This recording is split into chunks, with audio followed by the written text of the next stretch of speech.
Welcome to the sci-fi channel. आज आपको एक स्टोरी सुनाते हैं। टाइटल है पुनर्जन्म, लाइफ आफ्टर डेथ।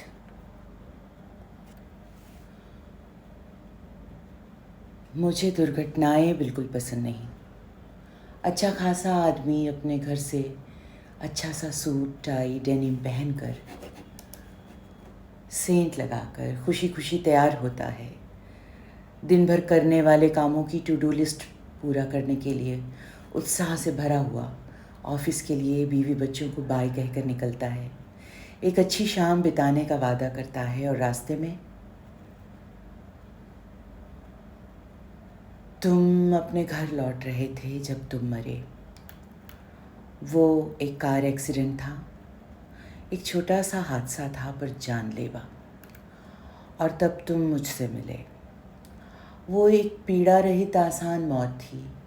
डॉक्टर्स ने तुम्हें बचाने की बहुत कोशिश की पर कोई फ़ायदा नहीं। तुम्हारा शरीर इस कदर चिथड़े चिथड़े हो चुका था कि तुम्हारा मर जाना ही ठीक था। मेरा विश्वास करो। क्या? मैं कहाँ हूँ? तुम मर गए हो। मर गया मतलब? मतलब एक ट्रक आया, मेरी कार फिसली और मैं मर गया। हाँ, तुम मर गए। जब दो तेज़ रफ्तार वस्तुएं एक दूसरे के पास से गुजरती हैं तो कुछ ऐसा घटता है जो हमारी संवेदनाओं से परे होता है। It's Casimir effect, you know. धातु की दो प्लेटें जब कुछ मिलीमीटर की दूरी पर आ जाती हैं तो उनके बीच खाली जगह पर एक तीव्र आकर्षण उत्पन्न हो जाता है। उनके बीच के स्पेस की ऊर्जा उनके चारों ओर के स्पेस की ऊर्जा से बहुत कम हो जाती है और तब क्वांटम बल सक्रिय हो जाते हैं। चारों ओर से एक दबाव बनता है जो उन दो चीज़ों को एक दूसरे की तरफ धकेलने लगता है। ऐसे में तुमने नियंत्रण खो दिया क्योंकि क्वांटम बल तुम्हारे जाने बिना सक्रिय हो जाते हैं। बुरा मत मानो, हर इंसान एक दिन मरता ही है। ये कौन सी जगह है? ये इज दिस ये जीवन के बाद का जीवन, आफ्टर लाइफ? कमोबेश हाँ। कि क्या तुम भगवान हो? हाँ, मैं भगवान हूँ। माफ़ करना, पर मुझे बिल्कुल विश्वास नहीं हो रहा कि तुम भगवान हो। हाँ, शायद मैं एक साधारण आदमी या औरत जैसा दिख रहा हूँ। एक अजीब सा यमदूत या स्वर्ग का कोई ऑफिसर या शायद स्कूल टीचर जैसा। भगवान तो बिल्कुल नहीं। मेरे बच्चे, मेरी पत्नी, क्या वो ठीक है?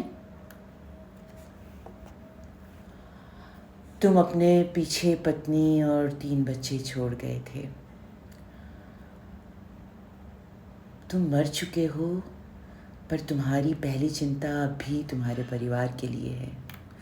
इस संसार की ये बड़ी अजीब सी अच्छी सी बात है। चिंता मत करो, वो बिल्कुल ठीक होंगे। तुम्हारे बच्चे अभी छोटे हैं इसलिए वो तुमसे बहस करने या तुम्हारी कमियां निकालने लायक नहीं हुए और तुम्हें वो एक आदर्श पिता के रूप में हमेशा याद रखेंगे। तुम्हारी पत्नी बाहर से आंसू बहाएगी पर मन ही मन शायद राहत महसूस करेगी। तुम्हारी शादी में सब अच्छा नहीं चल रहा था ना, पर इस तरह राहत महसूस करते हुए उसे अपराध बोध होगा। ओह, तो अब क्या होगा? कि मैं स्वर्ग जाऊंगा या नर्क? ये या दोनों ही जगह नहीं, तुम्हारा पुनर्जन्म होगा। पुनर्जन्म? तो हिंदू धर्मशास्त्र सही कहते थे। सभी धर्म अपनी अपनी जगह सही होते हैं, लेकिन प्रकृति का अपना एक धर्म होता है, प्रकृति का अपना नियम होता है। वो होते ही हैं, हमें बस उन्हें अनुभव करना होता है। कुछ भी प्रकृति के नियमों से परे नहीं, उनका उल्लंघन करना असंभव है, क्योंकि तुम प्रकृति का अंग हो। जब तुम जिंदा होते हो तब भी तुम्हारे भीतर बैठा हुआ कॉन्शियस यानी तुम्हारी चेतना को पता होता है कि तुम कैसे जी रहे हो, प्रकृति के अलिखित नियमों को मानते हुए या मनमानी करते हुए। हर इंसान को गलती करने पर गिल्ट महसूस होता है, किसी का भला करने पर अच्छा लगता है, पर तुम अक्सर अपने भीतर की उस आवाज़ को नहीं सुनते। वही करते हो जैसा आसपास के लोग करते हैं, और ऐसा बहुत कुछ कर जाते हो जिसे ठीक करना ज़रूरी होता है ताकि प्रकृति की व्यवस्था चलती रहे। इसलिए पुनर्जन्म। सुन रहे हो ना? वैसे ये कोई ख़ास बात नहीं, मुझे तो यूं ही बातें करना अच्छा लगता है चलते चलते। ये कहाँ आ गए हम लोग? ये क्या इतना डरावना गहरा गड्ढा, जैसे एक दुनिया को दूसरी दुनिया से जोड़ने वाला। क्या ये वर्म होल है? पुनर्जन्म का रास्ता? देखो देखो, मैं तो मर ही चुका हूँ। अब कैसी प्रकृति, कैसी व्यवस्था, मैं तो कुछ भी नहीं कर सकता ना। तुमने गलती की है, तुम्हें ही उसे ठीक करना होगा। और सबसे पहले तो ये मानना होगा कि तुमने गलती की है। जब तुम्हारी मृत्यु हुई तो तुम्हारा सारा जीवन एक फिल्म की तरह तुम्हारी आंखों के सामने घूम गया। उस समय तुम शुद्ध कॉन्शियस थे, चेतना स्वरूप, इसलिए तुमने गलती मानी, देखा कि तुम कहाँ गलत थे, कहाँ सही, और उसके बाद तुमने खुद चुना अगला जीवन अपनी गलतियों को सुधारने के लिए। गलतियों को सुधार कर तुम एक शुद्ध जीवन जीने योग्य बन सकते हो। इसीलिए तुम पुनर्जन्म लेते हो किसी भी जगह, किसी भी काल में, ताकि तुम अपना परिमार्जन कर सको। इसका क्या मतलब हुआ? Is it same?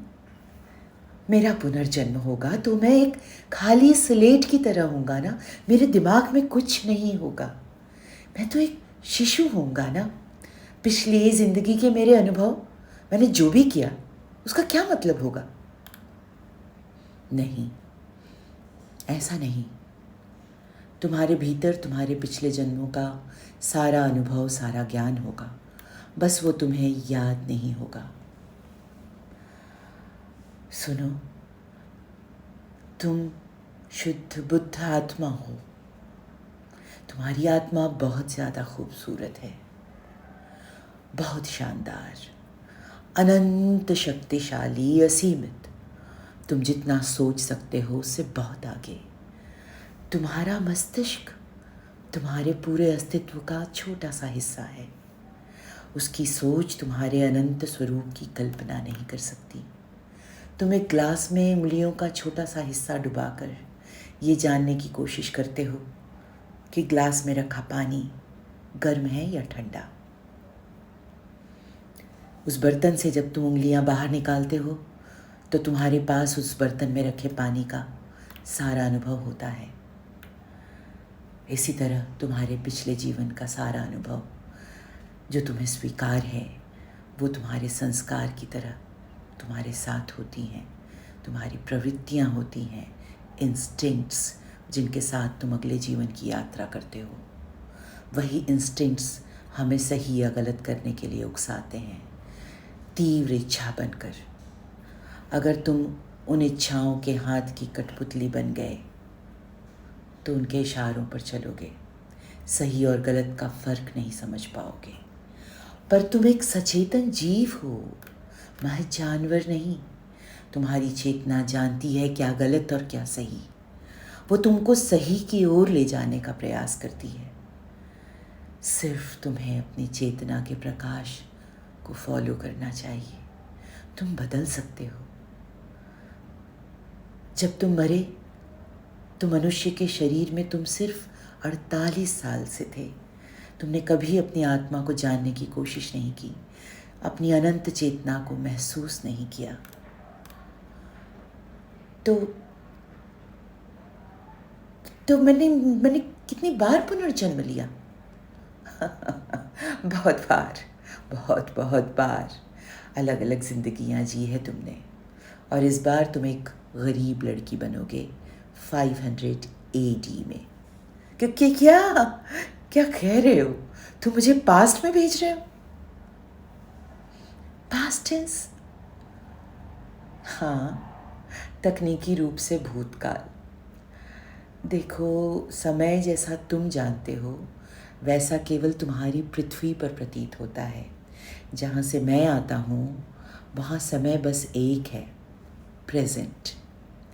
टाइम और स्पेस के मंच पर तुम आते हो और चले जाते हो। अच्छा, तो तुम कहीं और से आए हो? किसी और जगह से? हाँ, मैं किसी और जगह से आया हूँ, टाइम और स्पेस के परे की दुनिया से। उस किसी और जगह पर मेरे जैसे और भी लोग हैं। मुझे पता है तुम उस किसी और जगह के बारे में जानना चाहते हो, पर मैं बताऊं भी तो भी तुम नहीं समझ पाओगे। ओह, ठीक है, पर रुको। अगर अगर मैं पुनर्जन्म के बाद किसी भी समय जन्म ले सकता हूँ तो फिर प्लीज़ मुझे फिर से मैं बनाकर पैदा कर दो ना। मैं फिर से मैं बनना चाहता हूँ। ज़रूर तुम मैं बनकर पैदा हो सकते हो, फिर से वही जीवन जी सकते हो, और ऐसा कई बार होता भी है। पर तुमको याद नहीं होता। हर बार तुमको बस वही जीवन याद रहता है जो तुम उस समय जी रहे होते हो, और तुम्हें पता ही नहीं चलता कि तुम पुरानी ज़िंदगी जी रहे हो। उफ, ऐसी ज़िंदगी का क्या मतलब है? सच में, सच्ची तुम मुझे ज़िंदगी का मानी समझाना चाहते हो? ये कुछ घिसी पिटी बात नहीं है। नहीं नहीं, मैं ज़िंदगी का मानी जानना चाहता हूँ। ये बहुत ही संजीदा क्वेश्चन है, इसका आंसर दो। जीवन का अर्थ, यही जानने के लिए तो मैंने ये सारा विश्व रचा, ताकि तुम समझदार हो सको। तुम्हारा मतलब, तुम चाहते हो कि सारे मानव, हम सब समझदार हो जाएं?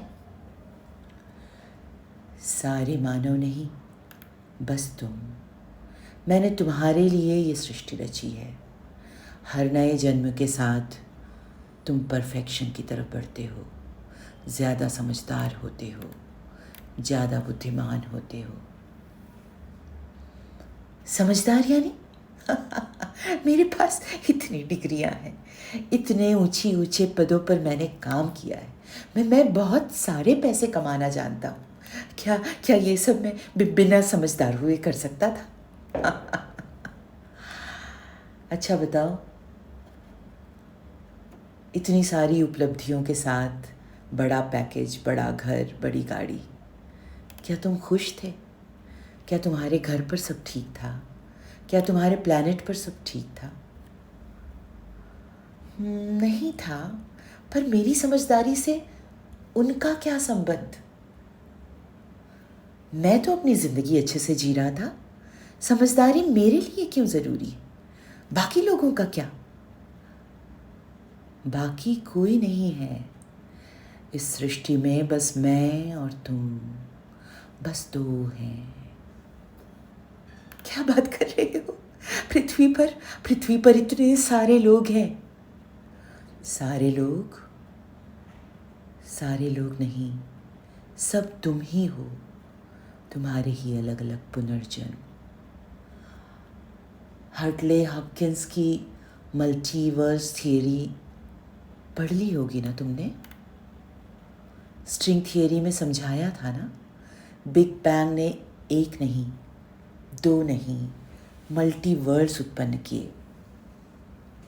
हजारों पृथ्वियाँ, तुम्हारी तरह के हजारों इंसान। रुको, क्या कह रहे हो तुम? मैं ही सब हूँ? गुड, अब तुमको बात समझ में आ रही है, शाबाश। मैं ही वह इंसान हूँ जिसने आज तक जन्म लिया। हाँ, और वो सब भी जो भविष्य में जन्म लेंगे।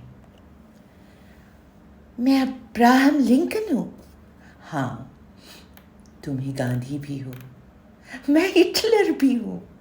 हाँ, और तुम ही वो लाखों लोग जिन्हें हिटलर ने मार दिया। मैं जीसस हूँ, मैं कृष्ण हूँ। हाँ, और तुम ही वो सारे लोग जो उनके शिष्य थे। हर बार जब तुमने किसी के साथ बुरा व्यवहार किया, हिंसा की, तो तुमने अपने ही साथ बुरा व्यवहार किया, हिंसा की। जितनी बार तुमने दयापूर्ण व्यवहार किया, तुमने अपने पर दया की। हर क्षण जो खुशी या दुख किसी भी मनुष्य को अनुभव हो रहा है, वो तुमने भी या तो पहले कभी अनुभव की थी या भविष्य में करोगे। क्यों? ये सब क्यों कर रहे हो? क्यों कर रहे हो तुम? मैं चाहता हूँ कि किसी दिन तुम मुझ जैसे बन जाओ, क्योंकि असल में तुम वही हो। तुम मेरे जैसे हो, मेरी संतान। और संतान माता पिता की अनुकृति होते हैं। मेरी बनाई पूरी सृष्टि में बस तुम हो जो अपनी चेतना को परिमार्जित कर मुझ जैसा बन सकता है। मतलब मैं तुम यानी कि भगवान बन सकता हूँ? अभी नहीं, अभी तुम एक भ्रूण हो। अभी तुमको विकसित होना है। एक बार तुम हर देश दिशा काल के हर मानव की जिंदगियां जी लो।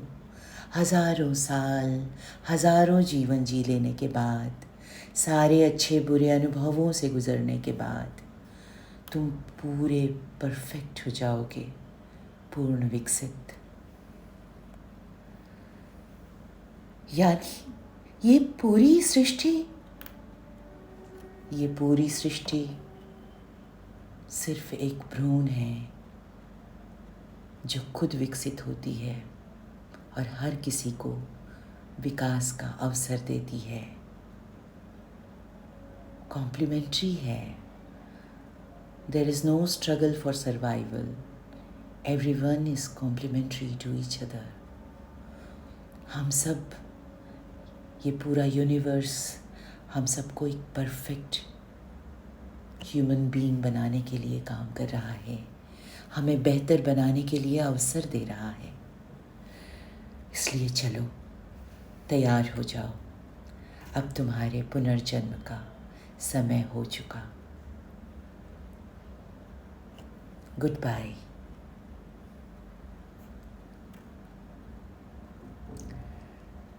Thank you. कैसी लगी आपको ये कहानी? ज़रूर बताइएगा।